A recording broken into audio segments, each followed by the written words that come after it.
Exodus chapter 33. Then the Lord said to Moses, "Depart and go up from here, you and the people whom you have brought out of the land of Egypt, to the land of which I swore to Abraham, Isaac, and Jacob, saying, to your descendants I will give it. And I will send my angel before you, and I will drive out the Canaanite, and the Amorite, and the Hittite, and the Perizzite, and the Hivite, and the Jebusite. Go up to a land flowing with milk and honey, for I will not go up in your midst, lest I consume you on the way, for you are a stiff-necked people."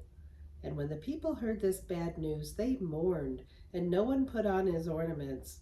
For the Lord had said to Moses, "Say to the children of Israel, you are a stiff-necked people. I could come up into your midst in one moment and consume you. Now therefore take off your ornaments, that I may know what to do to you." So the children of Israel stripped themselves of their ornaments by Mount Horeb. Moses took his tent and pitched it outside the camp, far from the camp, and called it the tabernacle of meeting. And it came to pass that everyone who sought the Lord went out to the tabernacle of meeting, which was outside the camp. So it was, whenever Moses went out to the tabernacle, that all the people rose, and each man stood at his tent door and watched Moses until he had gone into the tabernacle. And it came to pass, when Moses entered the tabernacle, that the pillar of the cloud descended and stood at the door of the tabernacle, and the Lord talked with Moses. All the people saw the pillar of cloud standing at the tabernacle door, and all the people rose and worshipped, each man in his tent door. So the Lord spoke to Moses face to face, as a man speaks to his friend. And he would return to the camp, but his servant Joshua, the son of Nun, a young man, did not depart from the tabernacle. Then Moses said to the Lord, "See, you say to me, 'Bring up this people,' but you have not let me know whom you will send with me. Yet you have said, 'I know you by name,' and you have also found grace in my sight. Now therefore I pray, if I have found grace in your sight, show me now your way, that I may know you, and that I may find grace in your sight. And consider, this nation is your people." And he said, "My presence will go with you, and I will give you rest."